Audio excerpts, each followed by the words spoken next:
जय भोलेनाथ। आप सभी का हमारे यूट्यूब चैनल पर बहुत बहुत स्वागत है। भोलेनाथ की कृपा आप सभी पर सदैव बनी रहे। आज रसपान कीजिए श्री शिव महापुराण के 8वें अध्याय का। आज की कथा में हम कामदेव का शिव जी के पास गमन, कामदेव का भस्म होना, शिव की क्रोधाग्नि की शांति, पार्वती को नारद का उपदेश, पार्वती की तपस्या, शंकर जी की स्वीकृति, पार्वती जी की परीक्षा, शिव जी के द्वारा और शिव पार्वती संवाद की कथा का श्रवण करेंगे। अगर आपको आज की कथा समझ में ना आए तो आप मेरे चैनल पर जाकर इससे पहले की कथा का श्रवण कीजिएगा। ब्रह्मा जी बोले, नारद जी, स्वर्ग में सब देवता मिलकर सलाह करने लगे कि किस प्रकार से भगवान रुद्र काम से युक्त होकर सती देव जी से विवाह करें। शिव में काम उत्पत्ति के लिए कामदेव को भेजना चाहिए। सबने कहा ऐसा होना चाहिए। तब इंद्र ने कामदेव को स्मरण किया। कामदेव उस काल अपने दलबल के साथ वहां आकर इंद्र को प्रणाम करके बोला, सुरनाथ, आपने मुझे किस लिए स्मरण किया है? सुनो, तारक नाम का एक दैत्य है। ब्रह्मा जी से वर पाकर वह निर्भय हो रहा है। उसे कोई मार नहीं सकता। यह इतना दुष्ट है कि युद्ध में देवता लोग भी उससे डरकर भाग गए। इसकी मृत्यु भगवान रुद्र के पुत्र के द्वारा होनी है। अब उनका पुत्र तभी होगा जब वे उमा के साथ विवाह करेंगे। श्री महादेव जी को मोहित करना तुम्हारा काम है, तभी वे उमा से प्रेम करेंगे। और सुनिए, श्री उमा देवी जी भी नित्य ही पूजन के लिए उनके चरणों में पहुंचती हैं। उन दोनों का विवाह हो जाने से देवताओं का कार्य हो सकता है। इंद्र के वचन सुन कामदेव बोला, हे स्वामिन, मैं अवश्य इस कार्य को करूंगा। यह कहकर शिव माया से मोहित हुआ कामदेव बसंत आदि तथा अपने रथी को लेकर उस स्थान पर गया जहाँ भगवान रुद्र तप कर रहे थे। ब्रह्मा जी बोले, नारद जी, वहां जाकर कामदेव अपनी माया फैलाने लगा। अति सुंदर वन उपवन लगा। बसंत की बहार खिल पड़ी। कोयलें मधुर शब्द करने लगी। शीतल मंद सुगंध पवन चल पड़ी। नदी सरोवर में कमल खिल गए। भौरे मधुर गुंजार करने लगे। काम साधनों को देख भगवान शंकर आश्चर्य में पड़ गए और उससे भी कठिन तपस्या करने में तत्पर हो गए। कामदेव के बसंत बहार के साधन से तो कुछ न बन सका। तब उसने रति स्त्री के साथ 5 पुष्प बाण लेकर भगवान शिव के बाईं ओर चला दिए। तब संपूर्ण विश्व को मुग्ध कर देने वाले उन बाणों ने भी वहां पर भी अपना प्रभाव न दिखाया। उसके बाद हाव भाव से मिले हुए श्रृंगार रस ने भी शिव शरीर पर आक्रमण कर दिया, किंतु वे सबके सब शिव हृदय तक पहुंचने के लिए कहीं से भी मार्ग नहीं पा सके। प्रचंड अग्नि के समान तीसरे नेत्रों को धारे हुए ध्यान मग्न भगवान रुद्र को कौन मोहित कर सकता है? नारद जी, ठीक उसी समय जगत जननी उमा भी धूप दीप आदि लेकर वहां पूजन करने के लिए आईं। परम सुगंधित पुष्पों को लेकर सखियां भी साथ में थीं। उस समय शिव जी ध्यान से मुक्त हुए थे। तब कामदेव को अवसर मिल गया। सदाशिव पर बाढ़ चला चला कर उन्हें मोहित करने लगा। उस समय जगत जननी भी श्रृंगार करके आई थी। वह भी मानो कामदेव की सहायक हो रही थी। तब कामदेव ने धनुष पर पुष्प बाण संधान करके महादेव पर छोड़ दिया। तब सदाशिव सकाम हो गए। तब भगवान शिव सकाम को प्राप्त होकर विचरने लगे कि श्री पार्वती जी के सुंदर शरीर को देखकर मैं आनंदित हो रहा हूँ। यदि मैं उन्हें आलिंगन ही कर लूँ तो न मालूम कितना आनंद प्राप्त होगा। इस प्रकार कुछ समय तक विचरते रहे। फिर उनको ज्ञान हुआ और कहने लगे, अरे यह क्या, मैं निर्विकार होकर भी काम से विकार पाकर मोहित हो गया। यदि मैं ईश्वर होते हुए भी स्त्री के अंगों का स्पर्श कर बैठा तो साधारण मनुष्यों की क्या गति होगी। तब करते करते यह नया विघ्न आकर खड़ा हो गया। कामदेव महाकुकर्मी निकला, जिसने मेरे मन में भी विकार पैदा कर दिया। ब्रह्मा जी बोले, नारद जी, अपनी अद्भुत दशा देख देख कर सदाशिव काम पीड़ित होकर इधर उधर देखने लगे। तब दिशाएं भी कांप गईं। तब अपने बाईं तरफ पुष्प धनुष ताने काम को बैठा हुआ देखा, जो शिव द्वारा बाढ़ छोड़ने के लिए प्रयत्न कर रहा था। उसे देखते ही रुद्रदेव क्रोध में आ गए और शिव के तेज को देखकर काम कांपने लगा और साथ में मृत्युंजय भगवान शंकर को हाथ जोड़कर ध्यान करने लगा। शिव क्रोध में तप्त हुए कि उनके मस्तक का तीसरा नेत्र खुल गया। उससे बड़ी तेज अग्नि निकली। उस अग्नि में वृक्ष पर बैठा हुआ कामदेव जलने लगा। वृक्ष से गिरकर भस्म हो जाने पर देवगण दुखित होकर रोने लगे। श्री पार्वती जी सखियों के साथ घर में चली गईं। कामदेव की स्त्री रति तो दुख के मारे बेहोश होकर पृथ्वी पर गिर पड़ी। फिर थोड़ी देर बाद विचारने लगी अब मैं क्या करूं, कहाँ जाऊं? देवताओं ने मेरे साथ बहुत बुरा किया, जो मेरे पति को यहाँ भेजकर भस्म करा दिया। उसके करुण विलाप को सुनकर चराचर जीव भी दुखित होने लगे। उसके बाद इंद्र आदि देवता वहां पहुंचकर रति को धैर्य देते हुए समझाने लगे। बोले, देवी, ये संसार दुखों की खान है, कोई भी किसी को दुख सुख नहीं दे सकता। सब कोई अपने अपने कर्मों का फल भोग रहे हैं। रति देवी, धैर्य धारण करो, सो करने से क्या होगा? अब तुम धैर्य धारण करके अपने पति की थोड़ी सी भस्म लेकर अपने पास यत्न पूर्वक रख लो। शिव के पास से तुम्हारा पतिदेव फिर से जीवित हो जाएगा। ब्रह्मा जी बोले, नारद जी, इस प्रकार रति को धैर्य देकर देवता लोग भगवान शंकर के निकट पहुंचे। उन्हें प्रणाम तथा स्तुति द्वारा प्रसन्न करके बोले, हे प्रभु, यह काम कोई अपने स्वार्थ के लिए कार्य नहीं कर रहा था, वह संपूर्ण देवताओं का कार्य था। दैत्य तारकासुर संपूर्ण देवताओं को अति पीड़ित कर रहा है, उसी के विनाश के लिए यह उसका कार्य था। अब आप कृपा करके क्रोध शांत करो और दुखित होती हुई एवं रोती हुई उसकी पत्नी रति को समझाने की कृपा करें। तब सदाशिव बोले, ऋषियों तथा देवताओं, अब तो मेरे क्रोध का कारण जो कुछ हो गया सो हो गया, उसका कुछ नहीं हो सकता। हाँ, जब श्री कृष्ण भगवान रुक्मिणी के साथ विवाह करके द्वारका में कामदेव का भी जन्म होगा, उसका नाम प्रद्युम्न होगा। संबर नामक एक दानव आकर उसे चुरा ले जाएगा और उसे समुद्र में जाकर फेंक देगा, और यह रति उसी संबर के नगर में निवास कर रही होगी। वहीं समुद्र में फेंका हुआ इसका पति वहीं आकर इसे मिल जाएगा। यह सुनकर देवगण कहने लगे, प्रभु, जब तक इस रति का कहीं देहांत ना हो जाए, इसलिए कृपा करके शरीर की तब तक आप ही रक्षा करते रहें और इसके पति को शीघ्र ही जीवित करके इसका दुख दूर करने की कृपा करें। सदाशिव बोले, देवताओं, कामदेव शीघ्र ही जीवित हो जाएगा, मेरा ही गढ़ होकर आनंद करेगा। यह वृतांत किसी से मत कहना, मैं शीघ्र तुम्हारे दुख हर लूंगा। अब तुम अपने अपने लोकों में जाओ। यह कहकर भगवान शंकर अंतर्ध्यान हो गए और देवगण भी अपने अपने लोक में चले गए। ब्रह्मा जी बोले, नारद जी, भगवान शंकर तीसरे नेत्र की अग्नि द्वारा काम के भस्म हो जाने पर त्रिलोकी के चराचर जीव डर के मेरे पास आए। उन्होंने अपने कष्ट मुझे आकर सुनाया। उसके बाद उसका कारण समझकर मैं भगवान शंकर के पास पहुंचा। वहां मैंने देखा कि भगवान शंकर की क्रोध की अग्नि बड़ी भड़क रही थी। उस महान भयंकर अग्नि को मैंने शिव कृपा से रोककर हाथ से पकड़ लिया और समुद्र के पास पहुंचा। मुझे आया देखकर समुद्र पुरुष का रूप धारण कर मेरे पास आया और बोला, ब्रह्मा जी, मैं आपकी क्या सेवा करूं? ब्रह्मा जी बोले, सागर, भगवान शंकर ने अपने तीसरे नेत्र की अग्नि द्वारा कामदेव को भस्म कर दिया है। वह शिव क्रोधाग्नि है, उससे त्रिलोकी जल जाएगी। इस कारण मैं इसे रोककर आपके पास ले आया हूँ।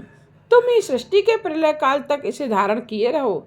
जिस समय मैं आकर निवास करूं तभी इसे त्याग देना।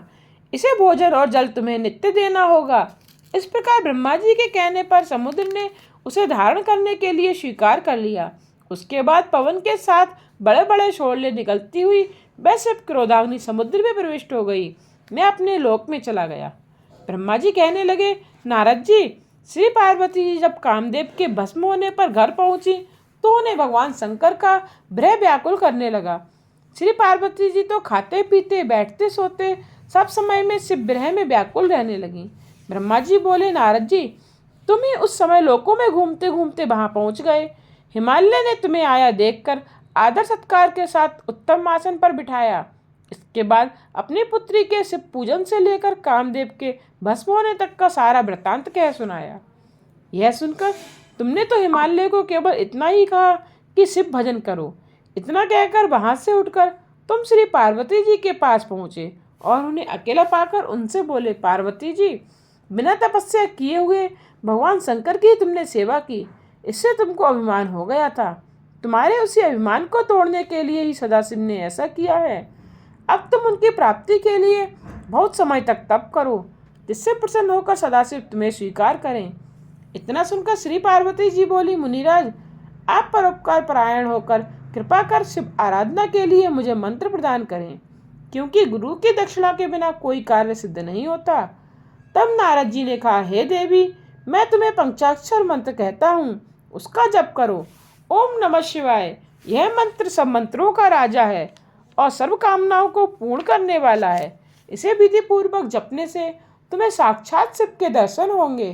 ब्रह्मा जी बोले, नारद जी, शिव जी तपस्या द्वारा प्रसन्न होते हैं। इस प्रकार का निश्चय करके श्री पार्वती अपने माता पिता से बोली, पिताजी, मैं तप करना चाहती हूँ। तप के द्वारा ही मेरे शरीर स्वरूप जन्म एवं वंश आदि की सफलता होगी, इसलिए आप मुझे तप करने की आज्ञा दे दें। यह सुनकर हिमाचल बोले, हे पुत्री, मुझे तो तुम्हारा विचार बहुत अच्छा प्रतीत होता है। तुम अपनी माता से भी जाकर पूछ लो, यदि वे आज्ञा दे दें तो बहुत उत्तम होगा। यह सुनकर पार्वती मैना माता से पूछने लगी, माता जी, आप मुझे तप करने की आज्ञा दे दें। मैं कल प्रातःकाल होते ही वन में तप करने के लिए चली जाऊंगी। यह सुनकर मैना अति दुखित होकर बोली, पुत्री, तुम घर में ही तपस्या करो, वन जाने की क्या आवश्यकता है। तप करने से वन में अनेकों दुख होते हैं। इस प्रकार की अनेकों बातें कहकर मैना ने उमा देवी को वन जाने से रोका। तब तो उमा देवी अत्यंत दुखित हो गई। उसे इस प्रकार दुखित एवं क्लेश में देखकर अंत में मैना ने उमा देवी जी को तप करने की आज्ञा दे दी। तब अत्यंत आनंद को पाकर अपनी माता पिता तथा सखी सहेली सबको यथाचित प्रणाम आदि करके उनसे आशीर्वाद पाकर तप के लिए चढ़ पड़ी। कुछ दूर पर जाकर उन्होंने वस्त्र आभूषण आदि उतार दिए, बलकल मृग चर्म आदि धारण कर उसी स्थान पर पहुंची जहाँ सदस्य ने तप किया था। वहां पृथ्वी को शुद्ध करके वेदी बनाकर अपने इंद्रियों को बस में करके मन को एकाग्र कर कठिन तप करना आरंभ कर दिया। गर्मी के दिनों में अपने चारों ओर अग्नि जलाकर बीच में बैठकर मंत्र जपती, वर्षा का कष्ट सह सहकर शीतकाल में शीतल जल में बैठकर मंत्र जपती, खाना पीना वायु आदि का सब विचार छोड़ दिया। सब मनोरथ के पूर्ण करने वाले भगवान शंकर के ध्यान में मग्न होकर मंत्र जपने लगी। ब्रह्मा जी ने कहा, नारद जी, इस प्रकार कठोर तप करते करते श्री अम्मा को 3000 वर्ष व्यतीत हो गए। उन्होंने शीत बरसादी अनेकों कष्ट सहे। इस प्रकार से उमा देवी के कठोर तप को देखकर आश्चर्य में पड़े हुए सभी देवराज उनके दर्शन के लिए आने लगे कि इस प्रकार कठोर तप आज तक तो किसी ने नहीं किया।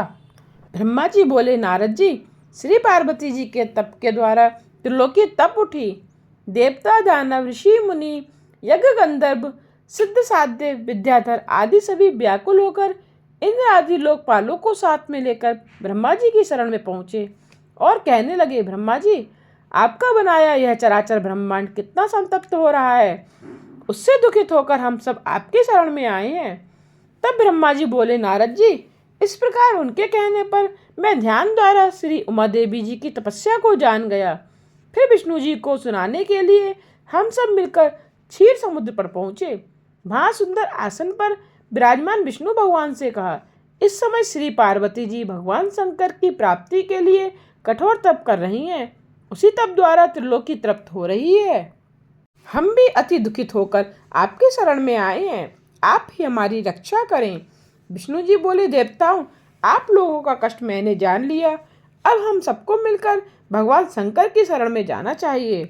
वहां चलकर उनसे प्रार्थना करें कि वे जगत माता पार्वती के तप के द्वारा प्रसन्न होकर उसे इच्छित वर दें और उसके साथ विवाह करके हम लोगों का कष्ट निवारण करें।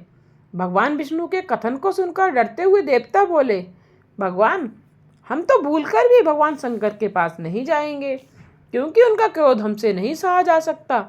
कामदेव को उन्होंने भस्म कर डाला, कहीं हम लोगों को भी भस्म ना कर दें। नारद जी, इस प्रकार देवताओं के वचन सुनकर भगवान विष्णु उनको समझाते हुए बोले, देवताओं, भय मत करो, भगवान शंकर परम दयालु हैं, हमारी अवश्य ही रक्षा करेंगे। ब्रह्मा जी बोले, विष्णु के वचन सुनकर सभी देवता भगवान शंकर के दर्शन के निमित्त चल पड़े। उनसे प्रथम तप में मग्न श्री पार्वती जी के दर्शन एवं उनकी प्रशंसा करते हुए फिर भगवान शंकर के निवास स्थल पर पहुंचे। दूर से ही भगवान शंकर के दर्शन करके भयभीत देवताओं से पहले नारद जी तो निर्भय होकर शंकर के पास चले गए और वहां उन्हें परम आनंद में विराजमान देखकर देवताओं को बुलाने के लिए लौट आए। फिर सब देवताओं को साथ लेकर भगवान महादेव जी के पास पहुंचे। जाकर शिव जी को प्रसन्न किया और उन्हें आनंद के साथ अपने आसन पर विराजमान देखकर विष्णु आदि देवता उनके चरणों में बार बार प्रणाम करने लगे। भगवान शंकर का दर्शन पाकर देवता बोले, भगवान रुद्र, हम आपकी शरण में आए हैं, आप हमारी रक्षा करें। विष्णु जी, ब्रह्मा जी एवं सब देवताओं आप सबका यहाँ आने का क्या कारण है? तब सारे देवता श्री विष्णु जी की तरफ देखने लग गए और विष्णु जी कहने लगे, भगवान शंकर, तारकासुर दानव ने हम सबको अति दुखित कर दिया है। उससे तो हमें अपने अपने स्थानों से भी निकाल दिया है। स्वामी, उसकी मृत्यु आपके पुत्र के द्वारा ही होगी, अतः आप गिरजा के साथ शीघ्र ही विवाह करें। भगवान शंकर कहने लगे, हे देवताओं, यदि मैं गिरजा के साथ विवाह कर लूं तो सबके सब देवता मुनि आदि कामी हो जाएंगे। वह सुंदरी स्वयं भी जीवित कर देगी। मैंने पहले कामदेव को सब कार्यों की सिद्धि के लिए भस्म कर दिया है, अब मुझे विवाह करने के लिए बाध्य मत करो। इतना कहकर भगवान शंकर ध्यान में स्थिर होकर अपने ही ब्रह्म स्वरूप आत्मचिंतन में लग गए। तब शिव जी को ध्यान अवस्था में देखकर फिर नंदीश्वर से विष्णु आदि सब देवता कहने लगे, नंदीश्वर जी, अब हम क्या करें? अब इनके प्रसन्न हो जाने के लिए कोई उपाय बतलाइए। नंदीश्वर जी ने कहा, हे विष्णु आदि सब देवताओं, आप भगवान शंकर की प्रार्थना करते रहो। भगवान महादेव तो अपने भक्तों के बस में हैं। नंदीश्वर जी से इतना सुनकर सभी देवता भगवान शिव की स्तुतियां करने लगे। अत्यंत दीनता के साथ प्रार्थना स्तुति करते करते देवता लोग रुदन भी करने लगे। ब्रह्मा जी ने कहा, तब मैं एवं विष्णु दोनों मिलकर भक्ति के साथ शिव जी का ध्यान द्वारा प्रार्थना करने लगे। तब भगवान शंकर की समाधि खुली और प्रेम के साथ देखकर बोले, देवतागण, तुम लोग मिलकर यहाँ क्यों आए हो? मुझसे कह दो। तब विष्णु जी बोले, देवादिदेव अंतर्यामी हैं, हम तो आपकी शरण में ही हैं। स्वामिन, श्री पार्वती जी के साथ विवाह करें। पुत्र उत्पन्न करके तारक दानव ने हम लोगों की रक्षा करें। श्री पार्वती जी तो नारद उपदेश से आपके ही अर्थ कठोर तप कर रही हैं। भगवान शंकर हंसकर कहने लगे, हे देवताओं, मनुष्य के लिए विवाह एक जेल खाना है। इस लोक में कुसंग तो कई प्रकार के हैं, उनमें मुख्य स्त्री संग है। उसी से ही विषय वासना बढ़कर बंधन में डाल देती है। मैं स्वयं तो चाहता हूँ इस बंधन में ना पड़ूं, किंतु मैं भक्तों के अधीन हूँ। इन लोगों के हित के अनुचित कार्य कर बैठता हूँ। इसी कारण मैं आप लोगों की प्रार्थना पूर्ण करूँगा। देवता लोगों, तारकासुर द्वारा तुम्हें जो दुख प्राप्त है उन्हें निवारण करने की इच्छा से ना होने पर भी मैं तुम्हें पार्वती जी के साथ विवाह कर लूँगा। अब तुम निर्भयता पूर्वक अपने अपने स्थान पर चले जाओ। नारद जी देवताओं के प्रति ऐसा कहकर भगवान मौन हो गए। ब्रह्मा जी बोले, नारद जी, विष्णु आदि देवतागण चले गए। तब भगवान शंकर श्री पार्वती जी की परीक्षा के लिए उन्होंने वशिष्ठ आदि 7 ऋषियों को स्मरण करके ही 7 ऋषि सदाशिव के पास आ गए और उन्हें प्रणाम एवं स्तुति करते हुए विनय से बोले, हे अंतर्यामी महादेव, हम आपके दास हैं, आज्ञा करें। तब ऋषियों के वचन सुनकर सदाशिव हंसकर बोले, सप्त ऋषियों, तुम गौरी शिखर नाम के पर्वत पर चले जाओ। वहाँ मेरी प्राप्ति के लिए पार्वती जी एकाग्र मन होकर तप कर रही हैं। वहाँ अनेकों छल कपट करके उनके प्रेम की परीक्षा करो। 7 ऋषि भगवान शंकर की आज्ञा से वहाँ पहुँचे और श्री गिरजा को प्रणाम किया। फिर कहने लगे, श्री पार्वती जी, आप तो बड़ा कठोर तप कर रही हैं, इस तप का क्या कारण है? इतना सुनकर श्री पार्वती जी बोली, ऋषि श्रेष्ठों, मैं तो श्री नारद जी की आज्ञा से भगवान शंकर को ही वर पाने के निमित्त तप कर रही हूँ। वही मेरे देवता हैं, वही मेरी कामना पूर्ण करेंगे, ऐसा मेरा दृढ़ विश्वास है। इतना सुनकर 7 ऋषि हंस पड़े। शिव में गिरजा का असाधारण प्रेम समझकर छल के साथ बोले, आपको कपटी नारद मिल गया? भला उसके चरित्र को तुम जैसी निष्कपट कुमारियां क्या जान सकती हैं? नारद ने तो अनेकों को मरवा दिया, बहुतों के घर बर्बाद कर दिए। दक्ष के 10,000 पुत्र परिश्रम की और नारायण सरोवर पर पिता की आज्ञा से तप करने गए। वहां पर यही महात्मा पहुंच गए, उन्हें ऐसा उपदेश दिया जिससे वे सबके सब घर ही न लौटे। दक्ष ने फिर 10,000 पुत्र उत्पन्न करके भेजे, उनको भी बहका दिया। विद्याधर चित्रकेतु को इस प्रकार का उपदेश दिया जिससे उनका घर फिर बसा ही नहीं। इस प्रकार से बहुतों को वैराग्य ज्ञान समझा समझाकर चौपट कर डाला। उसी नारद की बातों में अब तुम भी आ गई हो। हे गिरजे, थोड़ा विचार कर देखो, उनके बहकाने से तुम पति किस प्रकार का चाहती हो? जो महान निर्लज्ज, अमंगल, रूप, काम का शत्रु, निर्विकारी, उदासीन, कुलहित, भूत प्रेतों के मध्य में रहने वाला, नग्न, भला इस प्रकार का पति पाकर तुम्हें कौन सा सुख मिलेगा? इसी शिव ने परम गुणवती सुंदरी दक्ष पुत्री के साथ विवाह किया, उस बिचारी को उसने कौन सा सुख दिया? आखिर पिता के घर जाकर इसी दुख के कारण उसने अपना शरीर जला दिया। गिरजे, इन्हीं बातों का विचार करके तुम इस हट को छोड़ो, तब छोड़कर घर चली जाओ। हम तुम्हारा बैकुंठ के स्वामी लक्ष्मी के पति सर्व सुंदर विष्णु भगवान के साथ विवाह करा देंगे, जिससे तुम सुखी हो जाओगी। ब्रह्मा जी बोले, नारद जी, जब इस प्रकार से मुनियों ने कहा तब पार्वती जी हंसकर उनसे कहने लगी, मुनीश्वरगण, आप जो कुछ कर रहे हैं सत्य है और मैं अपने दृढ़ विश्वास को नहीं त्याग सकती। पर्वत पुत्री होने के कारण मैं तब से घबराती नहीं हूँ। देवऋषि नारद ने तो मेरा परम हित किया है, वे मेरे परम गुरुदेव हैं, मैं इनको किस प्रकार त्याग सकती हूँ। मुनीश्वरों, आपने गुण के स्थान विष्णु को श्रेष्ठ तथा शिव जी को गुण रहित कहा है, किंतु सदाशिव तो भक्तों के लिए अवतार धारण किया करते हैं, दुनिया को प्रभुता दिखाने के लिए नहीं। इसी कारण तो हर एक आदमी अपने धर्म, जाति एवं कुलीन आदि से उन्हें पा नहीं सकता। मुझे तो मेरे गुरु ने अति कृपा करके उत्तम मार्ग दिखाया है, जिससे मैं शिव के परम तत्व को जान गई हूँ। ऋषिव्रत, यदि भगवान शिव के साथ विवाह न हुआ तो क्या चिंता है, मैं अभावित रहकर ही उन्हीं का भजन ध्यान करूंगी। सूर्य इधर का उधर से भी उदय हो जाए, किंतु मेरी प्रतिज्ञा अटल रहेगी। इतना कहकर नारद जी श्री पार्वती जी चुप हो गई।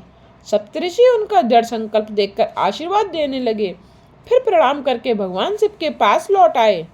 ब्रह्मा जी बोले, नारद जी, सप्तऋषियों ने आकर श्री पार्वती जी का संपूर्ण वृतांत सुना दिया, फिर वे अपने लोक में चले गए। इसके बाद स्वयं महादेव जी दंडी ब्राह्मण का रूप धारण कर श्री पार्वती जी के पास आए। तब श्री पार्वती जी को ब्रह्मचारिणी रूप में देखकर अत्यंत प्रसन्न हुए और इधर श्री पार्वती जी भी ब्राह्मण वेशधारी श्री शिव को देखकर प्रसन्न हुई। तब ब्राह्मण भक्ति में आकर उनका फल फूलों की भेंट से पूजन सत्कार करने लगी और बोली, विप्रवर, आप कहाँ से पधारे हैं, आप कौन हैं?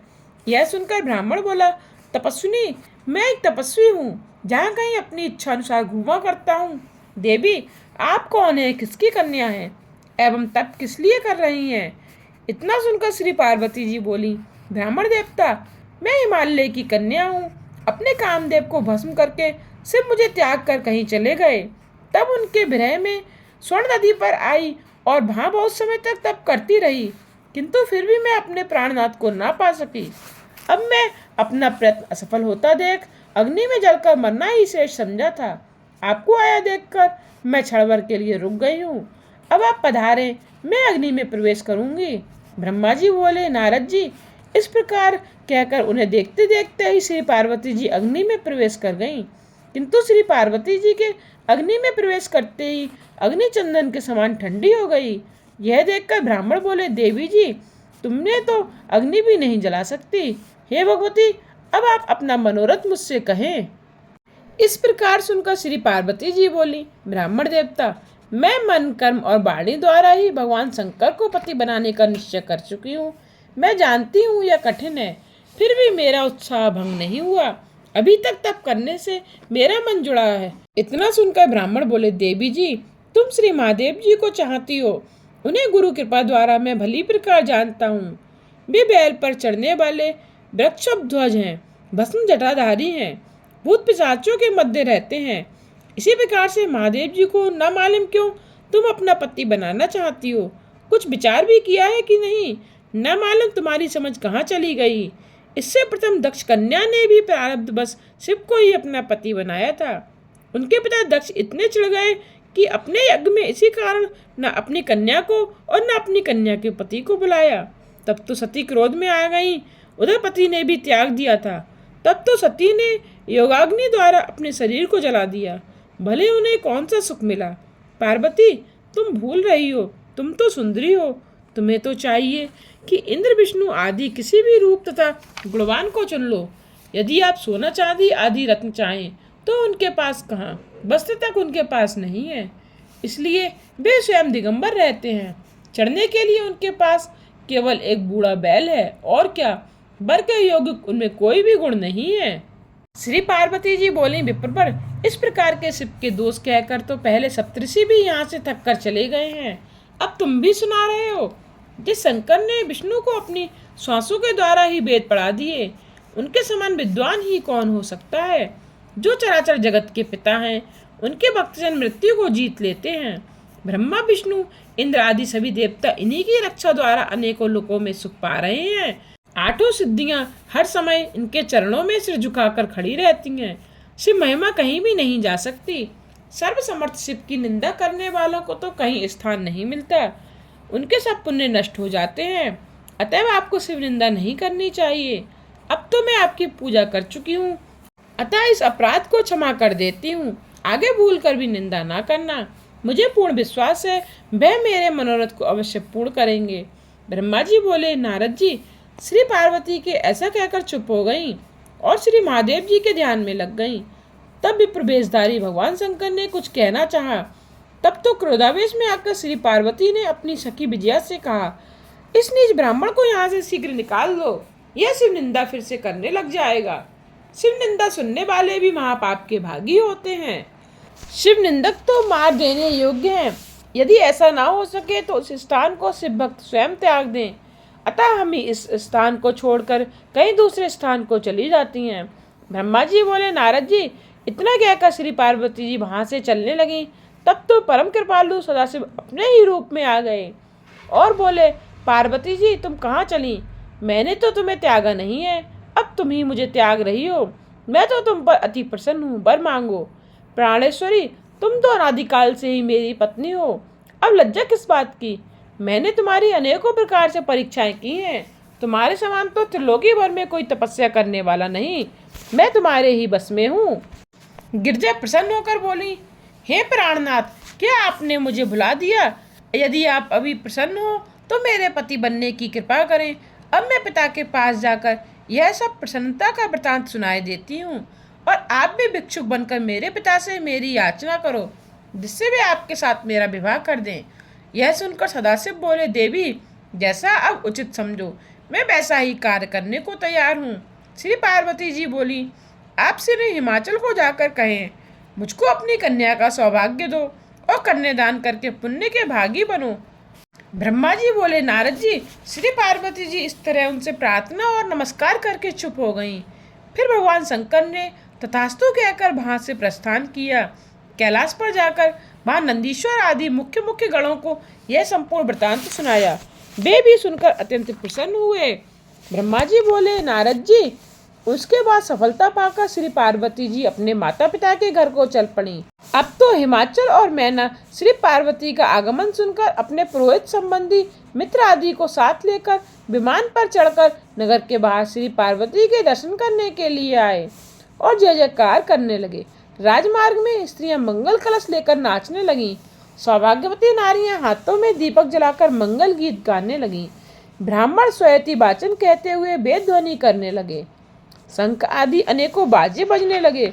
श्री पार्वती जी पधारी, अपने माता पिता को प्रणाम किया। उन लोगों ने कंठ से लगाकर आशीर्वाद दिया। नगर में पहुंचकर अत्यंत प्रसन्न होकर श्री पार्वती जी की प्रशंसा करने लगे।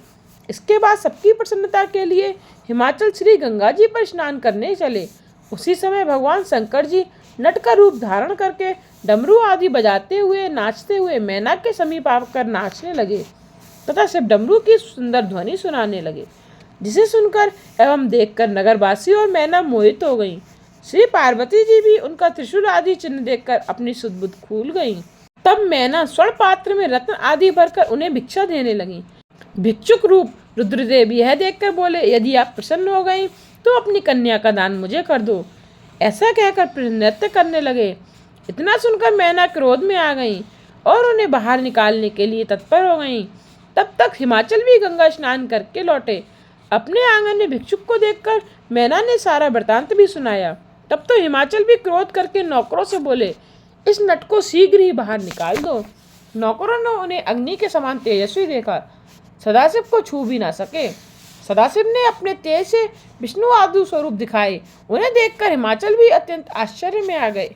फिर भगवान रुद्र ने भी श्री पार्वती के साथ हिमाचल को अपना अद्भुत रूप दिखलाया। फिर पार्वती जी की याचना करने लगे, किंतु शिव माया से मोहित हो हिमाचल ने उनके वचन नहीं माने। तब तो भगवान शंकर अंतर्ध्यान हो गए। उसके बाद ही मैना तथा हिमाचल को समझ आई, अरे यह स्वयं भगवान शिव ही तो थे, जो स्वयं पधार कर कन्या की भिक्षा मांगने आए थे। हमने क्या किया, सदाशिव को विमुख लौटा दिया। ब्रह्मा जी बोले, नारद जी, श्री पार्वती जी की सदाशिव में काम रहित भक्ति देखकर इंद्रादि देवता विचारने लगे, हिमालय अपनी कन्या का दान करके तो दुर्लभ मोक्ष पद प्राप्त कर लेगा और पृथ्वी का त्याग कर देगा, तब तो पृथ्वी रत्नों से खाली हो जाएगी। हिमाचल तो दिव्य रूप होकर शिवलोकगामी होगा। इस प्रकार आपस में विचार करते करते सब देवता गुरु बृहस्पति जी के पास गए। उन्हें जाकर संपूर्ण वृतांत सुनाया और कहा कि आप अति शीघ्र हिमाचल के पास पहुंचकर शिव निंदा करो, जिससे वे अपनी कन्या शंकर को न देकर और किसी को देवें। इस प्रकार सुनकर बृहस्पति जी ने शिव का स्मरण करके कहा, देवताओं, तुम लोग महास्वार्थी हो, अपने स्वार्थ में आकर मुझसे शिव निंदा कराते हो। तुम स्वयं ही वहां क्यों नहीं पहुंच जाते, जिससे तुम्हारे मनोरथ सिद्ध हो जाएं। सप्तऋषि अथवा ब्रह्मा जी के भी पास जाकर अपना दुख सुनाओ, वे ही तुम्हारे संकट काटेंगे। ब्रह्मा जी बोले, नारद, जब सारे देवता मेरे पास आ गए और मुझे सारा वृतांत सुनाया, तब मैंने कहा, हे देवताओं, मैं भगवान शंकर की निंदा नहीं करूंगा। तुम स्वयं भगवान शिव के पास पहुंचकर उन्हें प्रसन्न करो, वे स्वयं अपनी निंदा जानकर आप करें। तथा ब्रह्मा जी बोले। इस प्रकार मेरे कथन को सुनकर देवता कैलाश पर पहुंचे। वहां शिव के दर्शन कर उन्हें नमस्कार किया और स्तुति करने लगे। स्तुति करके देवता बोले, शंभु, हम आपकी शरण में आए हैं, आपको बारंबार नमस्कार है। प्रार्थना करके देवताओं ने सदाशिव को अपना कष्ट सुनाया। देवताओं के कथन को सुनकर सदाशिव ने उनकी बात मान ली। देवता भी अपने अपने लोकों में भगवान शंकर को प्रसन्न कर चले गए। उसके बाद शंकर हाथ में त्रिशूल लेकर सुंदर सुंदर वस्त्र धारण करके हाथ में स्फटिक की माला एवं कंठ में शालिग्राम धारण किए साधुओं जैसा रूप बनाकर हरि हरि बोल दे हिमाचल राज की सभा में पधारे। उस समय हिमाचल बंधु बांधवों के साथ सभा में बैठे हुए थे। साधु रूपधारी रुद्र को सभा में देखकर हिमाचल सिंहासन से उठ खड़े हुए और उन्हें सिंहासन पर विराजमान कराया। तब भगवान शंकर बोले, हिमाचल राज, मैं वैष्णव ब्राह्मण हूँ, भिक्षा मांगकर अपना पालन कर लेता हूँ। मुझ पर गुरुदेव की परम कृपा है। मैं सब जगह बिना परिश्रम अपनी इच्छा से भ्रमण करता हूँ। मैंने सुना है कि तुमने कमलों के समान नेत्रों वाली अपनी सुंदरी कन्या का निराश्रित एवं विचारहीन तथा भिक्षावृत्ति वाले शिव को देने का विचार कर रखा है। हे शैलराज, इसमें आपने अपनी हानि लाभ का कुछ भी विचार नहीं किया। पार्वती को क्या मालूम, वह तो उसी के साथ विवाह करना चाहेगी। अनुभव न होने के कारण उसको अपने दुख का ज्ञान नहीं है। शैलेंद्र, तुम उसकी बात पर ना जाओ, शिव के साथ उसका विवाह ना करो। ब्रह्मा जी बोले, नारद, इस प्रकार कहकर शंकर चले गए। ब्रह्मा जी बोले, नारद जी, उस ब्राह्मण की बात सुनकर मैना तो घबरा गई और बोली, शैलराज, इस वैष्णव व ब्राह्मण ने किस प्रकार शिव निंदा की है, आप थोड़ा से भक्तों से मिलकर इसका निर्णय कर लो। यदि ऐसा ही है तो पार्वती को कुरूप शिव के हाथों में न सौंपा जाए, नहीं तो मैं विष खा लूंगी। इस प्रकार कहते कहते मैना रोने लगी। इधर श्री महादेव जी ने कैलाश पर पहुंचकर सप्तऋषियों का स्मरण किया। सप्तऋषि कल्प वृक्ष की भांति शीघ्र ही वहां पहुंचे। तब उन्होंने कहा, प्रभु आज्ञा करो। उस समय सिद्धमूर्ति अरुंधति भी साथ में थी। सदाशिव उनकी प्रार्थना सुनकर बोले, ऋषियों, पापी तारकासुर देवताओं को अत्यंत पीड़ा पहुंचा रहा है। ब्रह्मा जी उसे वर दे चुके हैं और पार्वती जी ने भी मुझे पाने के लिए घोर तपस्या की है। उसकी इच्छा के अनुसार वर देना कर्तव्य है। इन बातों से मैं पार्वती जी के साथ विवाह करना चाहता हूँ। इससे पूर्व मैं भिक्षुक रूप धारण कर हिमालय के पास गया। उन्होंने मुझे परब्रह्म जाना और अपनी कन्या देने के लिए वे तैयार हो गए। उसके बाद देवताओं की प्रार्थना करने पर मैं फिर ब्राह्मण का रूप धारण कर हिमाचल के पास गया। मैंने अपनी निंदा आप ही कर डाली, जिससे वे मुझसे घृणा करने लग जाएं। अब तो मेरे साथ पार्वती का विवाह भी नहीं करना चाहते। इसी कारण तुम लोग शीघ्रता पूर्वक उनके पास जाओ। हिमाचल एवं मैना को समझा कर आओ कि जिससे वे मेरे साथ पार्वती का विवाह कर दें। यह सुनकर मुनिगण अत्यंत प्रसन्नता के साथ हाथ जोड़कर चल दिए। हिमाचल सूर्य के समान तेजस्वी मुनियों का दर्शन करके आनंद में उठ खड़े हुए। उनका आदर सत्कार करके उन्हें यथोचित आसन पर बिठाया और कहने लगे, मैं धन्य हूँ, आपके दर्शनों से मैं कृतार्थ हुआ। आप तो काम हैं, किंतु मुझे भी अपना सेवक जानकर कुछ सेवा की आज्ञा दें। ओम नमः शिवाय। इससे आगे की कथा आप अगले अध्याय में जानेंगे।